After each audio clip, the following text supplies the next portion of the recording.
Hello dear students, पिछली कक्षाओं में बेटा हमने पढ़ा कि परमाणु मॉडल जो थे निम्नलिखित वैज्ञानिकों ने दिए।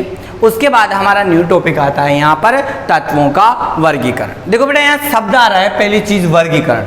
वो आपसे पूछेगा वर्गीकरण किसे कहते हैं। वर्गीकरण का मतलब होता है बेटा बांटना, अलग अलग भागों में बांटना। अब किसी भी चीज को हम अलग अलग भागों में कैसे बांटते हैं, जैसे बेटा 10-15 व्यक्ति हो गए, 10-15 व्यक्ति में जैसे लड़कों को अलग बांट दिया बेटा, लड़कियों को अलग बांट दिया, 2 भागों में बांट दिया। है तो सारे मनुष्य ही, अब मनुष्य को बांटना है तो जैसे 5 क्या हो गए आदमी हो गए और 5 क्या होगी, और यहाँ पर लड़कियां हो गई तो 10 हो गए बेटा।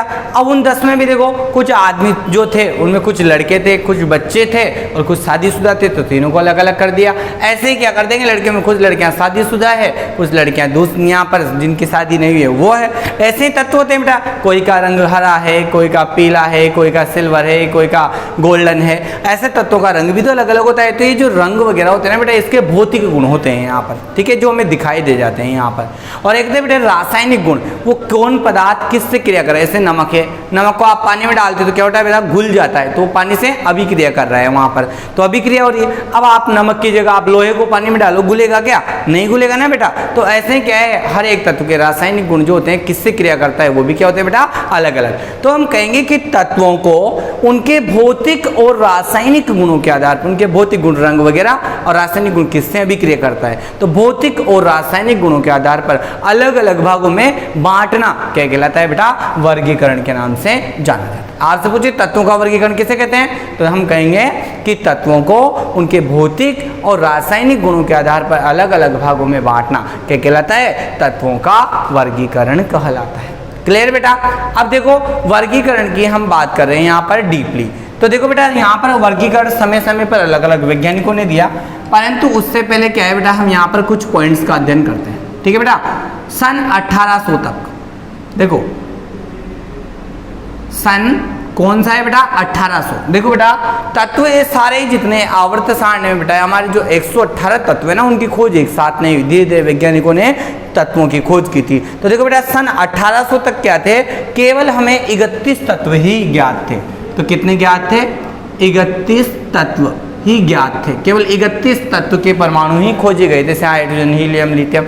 ऐसा क्या है बेटा, यहाँ पर 31 तत्व के परमाणु ही खोजे गए। तो आपसे पूछे सन 1800 तक कितने तत्व खोजे गए थे, तो क्या होगा आपका आंसर, 31 तत्वों के परमाणु खोजे गए थे। फिर देखो बेटा सन 1865 की बात करते हैं, कुछ समय बाद, ठीक है। समय कितना होगा बेटा, 1865, यानी कि 18 के बाद क्या है यहाँ पर 65 और बढ़ गया। तो 1865 तक बेटा क्या हुआ, धीरे धीरे क्या हुआ, यहाँ पर अन्य तत्वों की खोज होने लगी। अब अन्य तत्वों की खोज होने लगी तो बेटा यहाँ पर क्या हुआ, 63 तत्व ज्ञात हो गए, 63 तत्व ज्ञात कर लिए गए, ठीक है बेटा। फिर वर्तमान में तत्वों की अगर संख्या की हम बात करें बेटा, तो वर्तमान में आवर्त सारणी हम पढ़ेंगे बेटा, उनमें तत्वों की संख्या ज्ञात करनी। तो वर्तमान में तत्वों की संख्या, वर्तमान समय में बेटा जो तत्वों की संख्या है वो है 118 तत्व खोजे जा चुके हैं आवर्त सारणी में, ठीक है बेटा। अब हमें वापस आगे बढ़ना है, मैं आपको एक थोड़ा सा रिपीट करवा देता हूं बेटा। तत्वों का वर्गीकरण किसे कहोगे आप, तत्वों को उनके भौतिक और रासायनिक गुणों के आधार पर अलग अलग भागों में बांटना क्या कहलाता है बेटा, तत्वों का वर्गीकरण कहलाता है, ठीक है। अब सन 1800 तक बेटा क्या थे, यहाँ पर केवल 31 तत्व ही यहाँ पर पृथ्वी पे खोजे गए थे। फिर उसके बाद देखो क्या हुआ, उसके 65 साल बाद देखो 65 सालों में कितने तत्व हो गए बेटा, 63 तत्व हो गए, 63 तत्व खोज लिए गए। और वर्तमान समय की यदि हम बात करें बेटा, तो आवर्त सारणी टोटल 118 तत्वों की खोज हो चुकी है, ठीक है बेटा। अब देखो हम बात करते हैं, वो आपसे पूछेगा बेटा भाई तत्वों का आप वर्गीकरण पढ़ रहे हो, इस वर्गीकरण की आपको आवश्यकता क्यों पड़ी, तत्वों के वर्गीकरण की आवश्यकता, वर्गीकरण की आवश्यकता बेटा, वर्गीकरण की आवश्यकता क्यों पड़ी तत्वों की, भाई जरूरत क्या पड़ गई थी, वो चीज वो आपसे पूछ लेता है बेटा। तो देखो बहुत सारे तत्व थे, सारे वैज्ञानिकों ने खोज लिए। अब भाई खोज लिए तो रहने देते बेटा, उनको अलग अलग भागों में बांटने की जरूरत कहाँ आ रही थी आखिर वैज्ञानिकों को? तो देखो आ रही थी बेटा, जब जरूरत पड़ती है कोई भी चीज़ है तो हमें ढूंढने में परेशानी आती है। तो उन्होंने क्या किया बेटा, तत्वों का अध्ययन सरल, देखो बेटा सरल, ठीक है, सुविधाजनक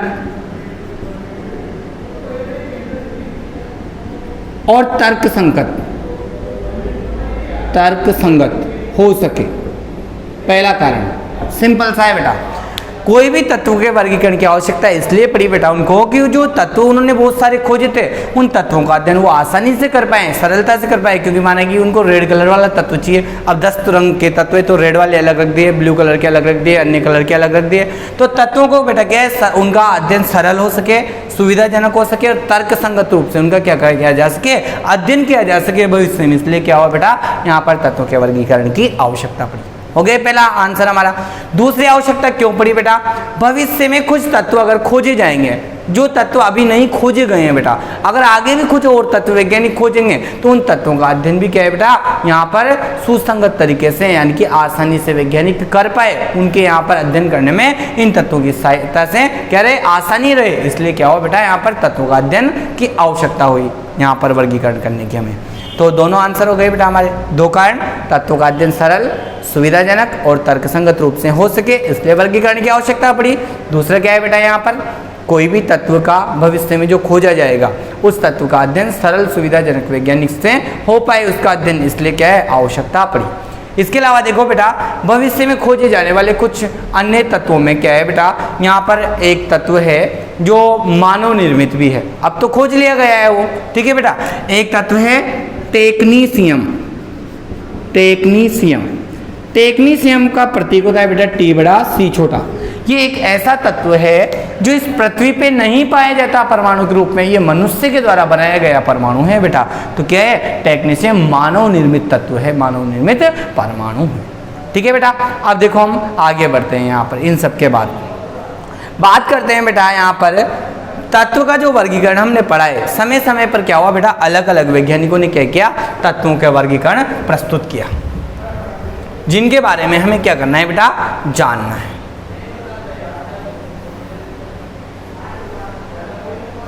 तो देखो बेटा, पहला वर्गीकरण दिया था बेटा डोबेराइनर नामक वैज्ञानिक ने।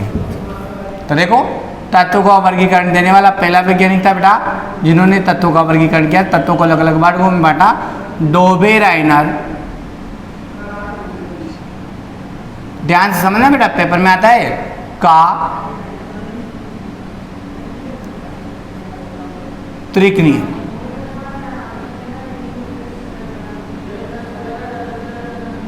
डोबेराइनर का त्रिक नियम, ठीक है बेटा, ध्यान से समझना है। देखो, डोबेराइनर यहाँ पर क्या है बेटा, वैज्ञानिक का नाम है। इसने ये जो खोज थी वो कब की, इन वर्गीकरण 1829 में किया। इन्होंने क्या किया बेटा, समान भौतिक और रासायनिक गुण वाले तत्व, यानी कि वे तत्व बेटा जिनके भौतिक और रासायनिक गुण क्या थे, लगभग समान थे, उनको क्या किया, यहाँ पर तीन तीन के रूप में व्यवस्थित, तीन तीन के जोड़ों के रूप में व्यवस्थित किया। वो तीन तीन के जोड़े यहाँ पर बेटा डोबेराइनर के त्रिक के नाम से जाने जाते हैं। वो आपसे पूछे डोबेराइनर का त्रिक किसे कहते हैं, तो हम कहेंगे बेटा कि सन 1829 में डोबेराइनर वैज्ञानिक ने क्या किया, समान भौतिक और रासायनिक गुणधर्म वाले तीन तीन तत्वों को क्या किया, परमाणु भार के बढ़ते क्रम में जमा कर व्यवस्थित किया, जिसे डोबेराइनर के त्रिक के नाम से जाना जाता है। ये तो डोबेराइनर का त्रिक हो गया। अब देखो बेटा, नियम क्या था, नियम वो कहता है बेटा कि यहाँ पर क्या होता है, मध्य वाले जो तत्व के वो यहाँ पर परमाणु भार होता है ना बेटा, वो शेष दोनों तत्वों के परमाणु भार का औसत होता है। एक एग्जाम्पल लेके समझते हैं, तब तो आपके समझ में आएगा बेटा। देखो, एग्जाम्पल ले लिया हमने, माना कि एक त्रिक बना लिया बेटा। देखो, लिथियम परमाणु, परमाणु क्रमांक 3 होता है और द्रव्यमान संख्या बेटा इसकी 7 होती है। दूसरा बेटा सोडियम परमाणु, परमाणु क्रमांक 11 होता है और द्रव्यमान संख्या इसकी 23 होती है। फिर बेटा इसके बाद चलो आप यहाँ पर पोटेशियम, परमाणु क्रमांक बेटा 19 होता है और द्रव्यमान संख्या इसकी 39 होती है। ये आपको खुद याद रखना है बेटा। तो देखो एक त्रिक हो गया बेटा, देखो परमाणु भार इसका 7 है, इसका 23 है और इसका कितना है 39। तो परमाणु भार का बढ़ता क्रम हो गया ना, 7, 23, 39 बढ़ता हुआ क्रम हो गया। तो अब ध्यान से समझना बेटा, बहुत ईजी है, आपको यही याद हो जाएगा। देखो डोबेराइनर ने सन 1829 में क्या किया, तत्वों को समान भौतिक और रासायनिक गुणधर्म वाले तत्वों को परमाणु भार के बढ़ते क्रम में जमाया और क्या किया, एक त्रिक बनाया जिसे डोबेराइनर के त्रिक के नाम से जाना जाता है। फिर ये आगे कहते हैं बेटा कि त्रिक में जो मध्य वाला परमाणु होता है ना, बीच वाला परमाणु बेटा, इसका परमाणु भार क्या होता है, ये जो परमाणु भार आ रहा है 23, ये मध्य वाले परमाणु का जो परमाणु भार होता है, ये वाला यहाँ कृष्णवाचक लगा दिया, निकालना है इनको। ये परमाणु भार शेष दोनों जो परमाणु बचते हैं ना बेटा, इनका औसत होता है, इनकी दोनों का औसत निकाल लेंगे तो मध्य वाले परमाणु का परमाणु भार हमारे पास आ जाएगा, ये इसने कहा। तो देखो बेटा सिद्ध करके देखते हैं यहाँ पर। तो सोडियम का क्या निकालना है अपन को, परमाणु भार। तो हम निकालेंगे बेटा सोडियम का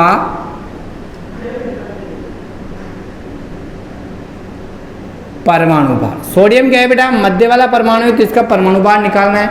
क्या होता है, शेष दोनों परमाणु के परमाणु भार का औसत। तो इसका परमाणु भार कितनी है, तो परमाणु क्रमांक के नीचे वाला तो ये परमाणु भार होता है बेटा। ऊपर का परमाणु भार कितना है, इसका 7, लिथियम का परमाणु भार, प्लस इसका परमाणु भार कितना है बेटा 39। तो 39 लिख दिया। औसत निकालना है तो दो संख्या है तो दोनों को जोड़ दो, और औसत में क्या करते हैं बेटा, हम जितनी संख्या होती है उनको जोड़कर उतनी ही संख्या का भाग लगा देते हैं। तो इन दोनों को जोड़कर हम क्या कर देंगे बेटा, 2 का भाग लगा देंगे।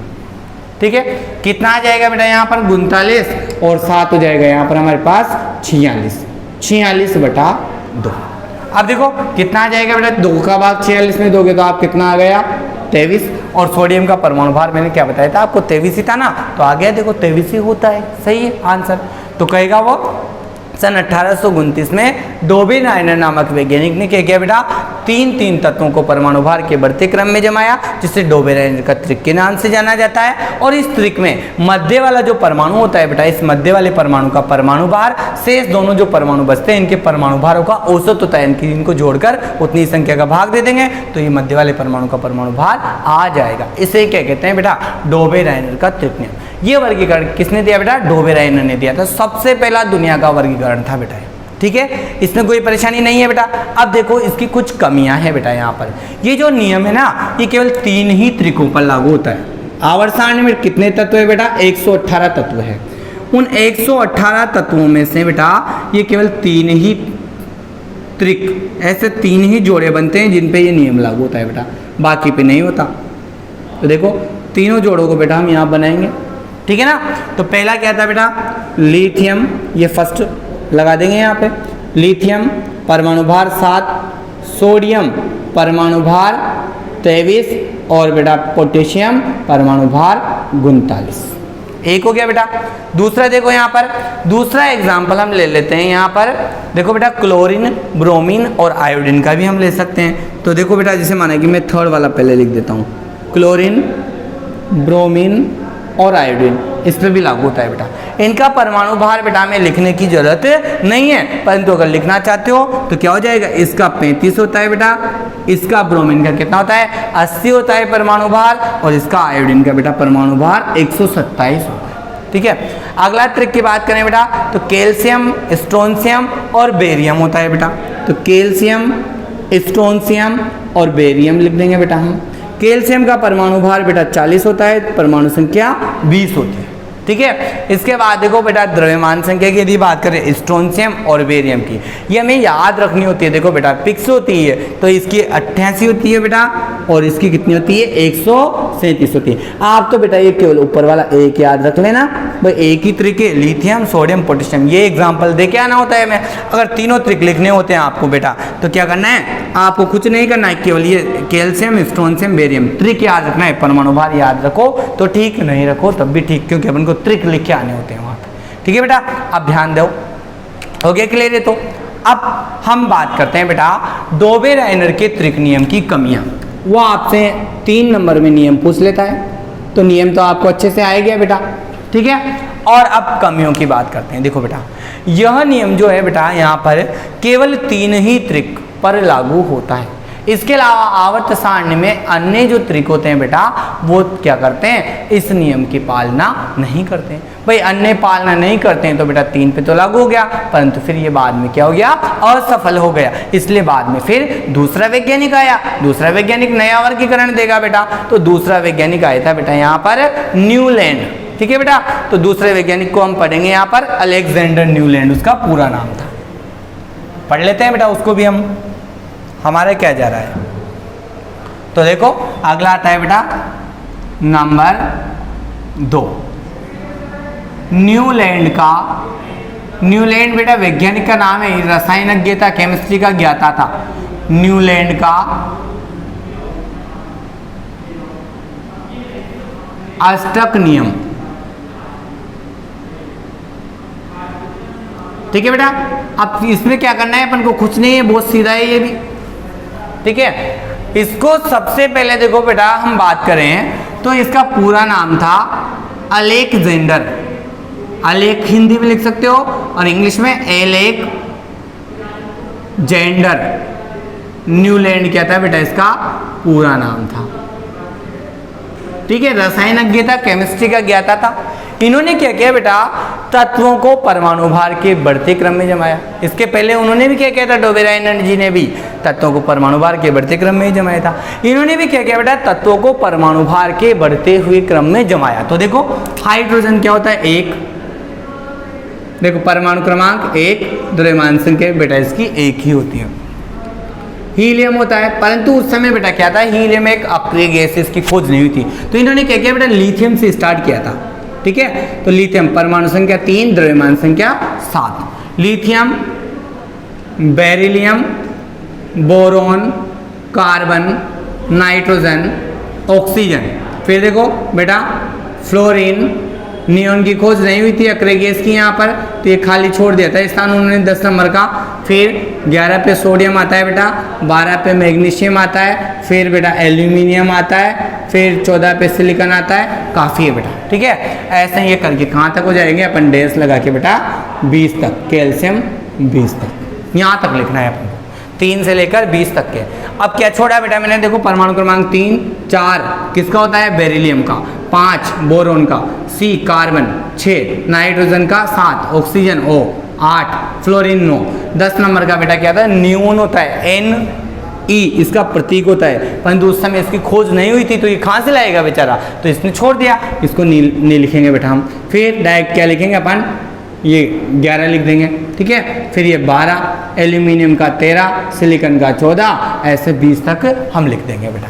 द्रव्यमान संख्या की बात करें तो इसकी देखो 7 होती है, इसकी देखो दुगनी होती है ज़्यादातर तो बेटा, खुद की क्या होती है, अपवाद रूप ज़्यादा होती है। तो इसकी 3 की जगह 6 होनी चाहिए थी, परंतु इसकी 7 होती है अपवाद रूप। 4 दूनी 8 होती है, इसकी 5 दूनी 10 होती है, और इसकी 6 दूनी 12 होती है, इसकी 14 होती है द्रव्यमान संख्या, इसकी 16 होती है, इसकी 18 होती है। अब बेटा देखो सोडियम की 11 दूनी 22 होनी चाहिए थी, परंतु इसमें एक कण क्या होता है, नाभिक में एक्स्ट्रा पाया जाता है ज़्यादा यहाँ पर, तो इसमें न्यूट्रॉन का ज़्यादा पाए जाने के कारण 22 की जगह 23 हो जाएगी। फिर वही देखो 12 दूनी बेटा 24, ऐसे हो जाएगी, ठीक है। ये द्रव्यमान संख्या अब आपको देखो यूं ही याद हो जाएगा बेटा।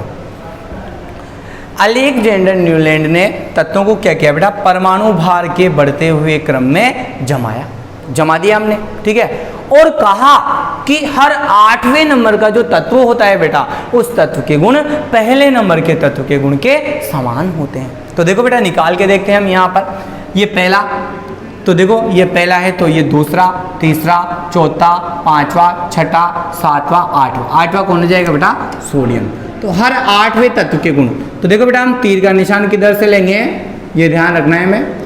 ये 8वें नंबर का कौन था, सोडियम, तो इसका इधर से निशान लेके किधर लगा देंगे हम बेटा, लिथियम की तरफ, ठीक है। ये तीर का चिन्ह किधर, लिथियम की तरफ क्यों लगाया, सोडियम के गुण जो होंगे ना बेटा वो किसके समान होंगे, लिथियम के समान। तो यहाँ लिख देंगे हम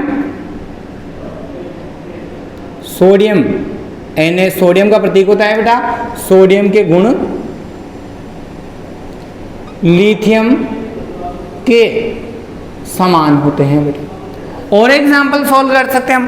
पहला तत्व आप कोई सा भी ले लो, देखो बेटा पहला अगर हम इसे मान ले तो दूसरा, तीसरा, चौथा, 5वां, 6वां, 7वां, 8वां। 8वां कौन हो जाएगा बेटा, Mg मैग्नीशियम। तो देखो बेटा दूसरा एग्जाम्पल हो जाएगा हमारे पास कि भाई मैग्नीशियम तत्व 8वां है, तो इस 8वें तत्व मैग्नीशियम के गुण किसके समान हो जाएंगे बेटा? बेरिलियम के। तो हम कहेंगे यहाँ पर दूसरा हो गया।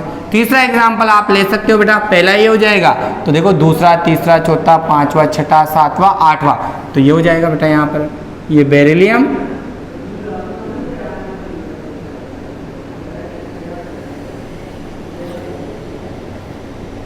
ये बेरिलियम हो गया बेटा, इसके समान हो जाएंगे। तो हम क्या करेंगे बेटा, यहाँ एग्जाम्पल लिखेंगे। 3 एग्जाम्पल हो गए हमारे पास सोल्व। देखो बेटा, पहला सोडियम के गुण किसके समान हो जाएंगे बेटा? लिथियम के समान।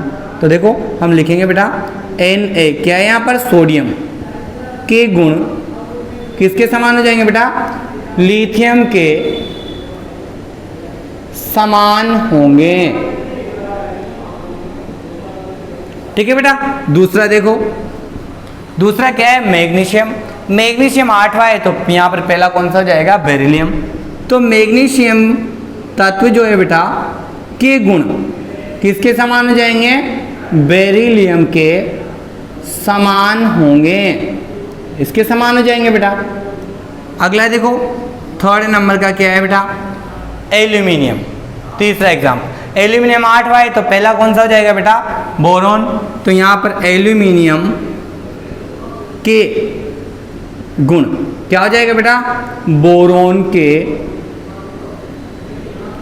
समान होंगे।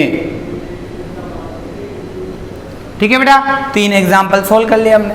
अब देखो बेटा, इसकी कमियां भी है। वो आपसे पूछता है बेटा अष्टक नियम की कमियां बताओ। अष्टक नियम की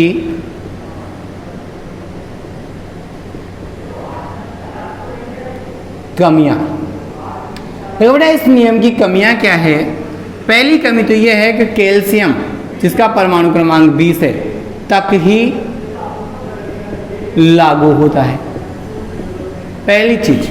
तो देखो बेटा, पहली कमी ये हो जाएगी इसकी कि जो नियम है ना बेटा, ये केवल परमाणु क्रमांक 20 तक ही लागू होता है, कैल्शियम तक ही। अगर कैल्शियम के बाद के अगर तत्व की हम बात करें 118 तत्वों तक, तो उनमें ये नियम लागू नहीं होता। अब क्यों नहीं होता भाई? ये तो गलती है ना, सभी पे होना चाहिए नियम, तो सभी के लिए समान होना चाहिए, तो नहीं होता। तो इस नियम की क्या रह जाएगी? कमी। तो फिर अगला वैज्ञानिक देखो उसको वहां पर क्या करेगा? नया सारणी बनाएगा, नया वर्गीकरण देगा बेटा। तो ऐसे हर एक वैज्ञानिक ने अपने अपने वर्गीकरण दिए, बाद में क्या हुआ? देते जाएंगे, थोड़ा थोड़ा सुधार होता जाएगा, जो लास्ट वाला है उसको सही मान लेंगे। फिर आने वाले भविष्य में क्या हो जाएगा? आप लोग पढ़ जाओगे, आप लोग पढ़ के जब वैज्ञानिक बनोगे बेटा, तो क्या हो जाएगा? पिछले वाले की गलतियां निकाल दोगे, फिर आपके नियम चलेंगे। तो ऐसे ही है बेटा, वो तो चलता रहता है वैज्ञानिकों का काम है नई नई खोज करना। दूसरी बात, अक्रिय गैसों की उस समय क्या हुई थी बेटा? ये जो अक्रिय गैस होते हैं, नियोन, तो क्या है? नियोन इधर यहाँ पर क्या है? ये तो छोड़ दिया अपन, सिलिकॉन के बाद पूरा हो गया। पर उस समय क्या होता है बेटा? अक्रिय गैसें होती हैं यहाँ पर हीलियम। देखो हीलियम, हीलियम के बाद बेटा नियोन 10 पे आती है, ये 2 पे आती है, ऑर्गन बेटा 18 पे आती है। ये होती है बेटा अक्रिय गैसें। पढ़ेंगे इनको सबको डिटेल से, अभी तो देखो आपको केवल ऐसे नाम आ रहे हैं बेटा। ये अक्रिय गैसें होती है। इनको अक्रिय इसलिए बोलते हैं बेटा कि किसी से भी क्रिया नहीं करती, ये सब परमाणु क्रिया कर लेते हैं, ये क्रिया नहीं करती, इसलिए इनको अक्रिय बोलते हैं। अब ये क्रिया इसलिए नहीं करती कि इनके बाह्यतम कोश में क्या होता है बेटा? 8 इलेक्ट्रॉन जो होते हैं ना, वो पूरे होते हैं। 8 इलेक्ट्रॉन पूरे होने के कारण वो स्थायी होता है। स्थायी होता है तो न तो किसी को इलेक्ट्रॉन देता है न लेता है, अपने आप चुपचाप पड़ा रहता है कि मेरे पास पर्याप्त है, मेरे को न तो आपकी जरूरत है न तो मेरे को देना न लेना। तो ये क्या है? अक्रिय होती है, किसी से क्रिया नहीं करती है। तो देखो बेटा, ये नियम एक तो कैल्शियम तक लागू होता है। और उस समय क्या था बेटा? जैसे 9 के बाद क्या आ रही है? 10 आता है, छूट रहा है ना देखो यहाँ पे।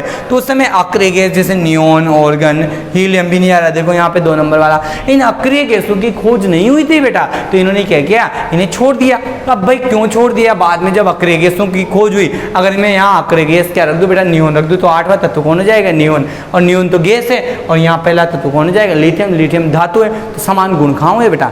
नहीं हुए ना। तो यही चीज़ क्या है? फिर ये नियम लागू नहीं हो पाता जब अक्रिय गैस लगा देते हैं। इन्होंने एक हाइड्रोजन को भी छोड़ दिया था, तो ये क्या हो जाएगी बेटा? इनकी कमियां हो जाएगी। ठीक है, अब एक बार वापस क्या है यहाँ तक अपन रिपीट कर लेते हैं। देखो बेटा, आपने जितना भी पढ़ा है, कितना मतलब आज की क्लास का पहला टॉपिक क्या था बेटा? आपका तत्वों का वर्गीकरण। किसे कहा था कि तत्वों को उनके भौतिक और रासायनिक गुणों के आधार पर अलग अलग भागों में बांटना क्या कहलाता है बेटा? वर्गीकरण कहलाता है। ठीक है। फिर बात हुई थी बेटा वर्गीकरण की आवश्यकता क्यों पड़ी भाई हमें, तो हमने पहला आंसर दिया था बेटा तत्वों का अध्ययन जितने भी खोजे गए उन तत्वों का अध्ययन सरलता से कर सकें, सुविधाजनक तरीके से कर सकें, तर्क संगत तरीके से करते तो तत्वों का अध्ययन सरल, सुविधाजनक और तर्क संगत तरीके से किया जा सके, इसलिए हमें क्या हुआ बेटा वर्गीकरण की आवश्यकता हुई। दूसरा, भविष्य में खोजे जाने वाले जो तत्व जिनको वैज्ञानिक खोजेंगे बेटा उनको अध्ययन करने में क्या रहे, यहाँ पर सुविधा मिल सके इन तत्वों के आधार पर, इसलिए वर्गीकरण की हमें आवश्यकता हुई। ठीक है यहाँ तक बेटा। अब देखो समय समय पर वैज्ञानिकों ने क्या किया बेटा अलग अलग वर्गीकरण प्रस्तुत किए। जैसे पहला वर्गीकरण था डोबे-राइनर का त्रिक नियम। डोबे-राइनर वैज्ञानिक कहते हैं बेटा कि इन्होंने सबसे पहले तत्वों को क्या किया परमाणु भार के बढ़ते हुए क्रम में जमा दिया, तीन तत्वों को क्या किया बेटा परमाणु भार के बढ़ते क्रम में जमा दिया और कहा कि जो त्रिक होता है ना, त्रिक तीन तत्वों का जोड़ा, उस त्रिक में मध्य वाले जो परमाणु होता है उस बीच वाले परमाणु का परमाणु भार आसपास वाले दोनों परमाणु के परमाणु भारों का औसत होता है और गुण भी क्या होते हैं, मध्य वाले परमाणु के गुण भी शेष दोनों परमाणु से मिलते जुलते होते हैं। इसे ही क्या कहते थे बेटा डोबे-राइनर का त्रिक नियम। हमने एग्जांपल सोल्व कर लिया था, एक कौन सा एग्जांपल था बेटा याद करो, लिथियम, सोडियम और पोटेशियम था ना बेटा। सोडियम का परमाणु भार 23 होता था, वो निकालना था अपन को मध्य वाले का, तो 23 कैसे लाएंगे बेटा, तो सोडियम का परमाणु भार बराबर क्या था, लिथियम का तो 7 और पोटेशियम का तीसरे वाले का 39, 7 + 39 जोड़ के 2 का भाग दे देंगे तो औसत कितना आ जाएगा बेटा हमारे पास, यहाँ पर 43 आ जाएगा, तो 43 हो गया था। फिर देखो बेटा डोबे-राइनर के त्रिक नियम की कमी क्या थी, वो केवल 3 ही त्रिकों पर लागू होता था और अन्य त्रिक इस नियम की पालना नहीं करते थे, तो क्या हो गई इसकी गलती हो गई, वे सभी पे लागू होना चाहिए था, नहीं हो पाया, ये क्या है बेटा उसकी कमी है। फिर देखो हम आगे बढ़ते हैं, देखो दूसरा वैज्ञानिक है बेटा न्यूलैंड का अष्टक नियम। न्यूलैंड पूरा नाम था बेटा इनका अलेक्जेंडर न्यूलैंड। ये एक फेमस क्या थे, केमिस्ट थे, रासायनिज्ञ थे, रसायन विज्ञान के ज्ञाता थे। इन्होंने क्या किया बेटा तत्वों का अध्ययन कर, यहाँ पर तत्वों का वर्गीकरण करने के लिए तत्वों को परमाणु भार, ये देखो नीचे वाला परमाणु क्रमांक होता है बेटा 3, 4, 5 एक क्रमांक है और भार 2, 7, 8, 10, 12, 14, 16, 18 ऐसे हैं बेटा। कुछ का देखो यहाँ परमाणु क्रमांक से डबल होता है वैसे तो, और कुछ का क्या होता है एक आध ज्यादा हो जाता है, जैसे 3 की जगह 6 की जगह 7 हो गया, यहाँ 11 दूनी 22 की दूनी, यहाँ से क्या हो गया 22 की जगह बेटा 23 हो गया। तो थोड़ा सा कभी एक आध तत्वों का अपवाद स्वरूप जैसे लिथियम हुआ, सोडियम हुआ, पोटेशियम हुआ, इनका क्या होता है एक ज्यादा होता है, बाकी सबका दुगुना होता है बेटा परमाणु क्रमांक से। ठीक है, तो इन्होंने तत्वों को क्या किया बेटा परमाणु भार के बढ़ते हुए क्रम में जमा दिया है ये, और कहा कि जो हर 8वें नंबर का तत्व होता है ना बेटा, उस हर 8वें नंबर का आप कोई से भी तत्व को पहला मान लो, तो पहला तत्व को ऐसे मान लो, उसके बाद में जो 8वां तत्व आएगा उस 8वें तत्व के गुण क्या होंगे बेटा उस पहले तत्व के गुणों के समान होंगे। इसे क्या कहते हैं अष्टक नियम, क्योंकि 8वें के गुण पहले के समान है इसलिए इसको अष्टक नियम बोल दिया उन्होंने बेटा। जैसे उदाहरण के रूप में लिथियम को पहला मान ले अपन तो दूसरा, तीसरा, चौथा, 5वां, 6वां, 7वां, 8वां, 8वां कौन हो जाएगा बेटा सोडियम, यानी कि सोडियम के गुण क्या हो जाएंगे पहले तत्व लिथियम के समान हो जाएंगे। ऐसे ही पहला ये मान लो तो 8वां क्या हो जाएगा बेटा मैग्नीशियम, तो मैग्नीशियम के गुण किसके समान पहले तत्व यानी कि बेरिलियम के समान। ऐसे ही यहाँ पर अपन पहला बोरोन को मान ले तो 8वें नंबर पे कौन आएगा बेटा एल्यूमिनियम, तो एल्यूमिनियम के गुण किसके समान हो जाएंगे बेटा बोरोन के समान। ठीक है बेटा। अब देखो इस सिद्धांत को एक और नाम से जाना जाता है बेटा, वो आपसे पूछ लेता है, इस सिद्धांत को संगीत का सिद्धांत भी बोलते हैं बेटा, ये एक इंपॉर्टेंट चीज है आपके लिए। इस सिद्धांत को संगीत का सिद्धांत, संगीत के सिद्धांत के नाम से भी बेटा इसको जान, सिद्धांत संगीत का सिद्धांत भी कहते हैं। तो बेटा वो आपसे पूछे संगीत का सिद्धांत कौन सा है, यही है न्यूलैंड का अष्टक नियम। तो क्या है इसे संगीत के सिद्धांत के नाम से भी जाना जाता है। जैसे उदाहरण के रूप में बेटा संगीत के 7 स्वर, संगीत के स्वर होते हैं ना गाए जाते हैं बेटा, सा रे गा मा प द नी सा होते हैं बेटा। तो देखो ये पहला हो गया ना बेटा, पहला सा रे गा मा प द नी सा, संगीत के 7 स्वर होते हैं बेटा ये। तो अब इसमें क्या है देखो ये पहला हो गया, तो दूसरा, तीसरा, चौथा, 5वां, 6वां, 7वां और ये 8वां वापस क्या गया बेटा सा। तो पहला भी सा है और 8वां भी क्या है बेटा सा है, यानी कि 8वां तत्व भी सा है और ये भी सा है, यानी कि 8 के गुण क्या हो गए बेटा पहले के समान हो गए, इसलिए सिद्धांत को क्या है ये लागू होता है, तो इसलिए सिद्धांत को संगीत के सिद्धांत के नाम से भी जाना जाता है। क्लियर बेटा। अब देखो आगे बढ़ते हैं हम, अष्टक नियम की कुछ कमियां हैं बेटा। यह जो सिद्धांत थी केवल परमाणु क्रमांक 20 यानी कि कैल्शियम तक ही लागू होता है, इसके बाद आने वाले जो तत्व है ना और सारणी के बेटा वो क्या है उन तत्वों पर यह सिद्धांत लागू नहीं होता। दूसरी कमी बेटा, इस सिद्धांत के समय क्या हुआ था, अक्रिय गैसों की खोज नहीं हुई थी, इसलिए उन्होंने क्या कर दिया, बीच बीच में ये अक्रिय गैसें छोड़ दी, इसे 10 वाली छोड़ दी बेटा, 18 वाली छोड़ दी, तो अक्रिय गैसें छोड़ दी थी। हो गया बेटा। तो ये चीज़ें क्या है, यहाँ पर इसकी 2 कमियाँ हो जाएगी। आपकी बुक में एक ही कमी दी हुई है, अपने 2 पढ़ ली बेटा। अब इसके बाद देखो अगला वैज्ञानिक आता है बेटा मेंडलीव।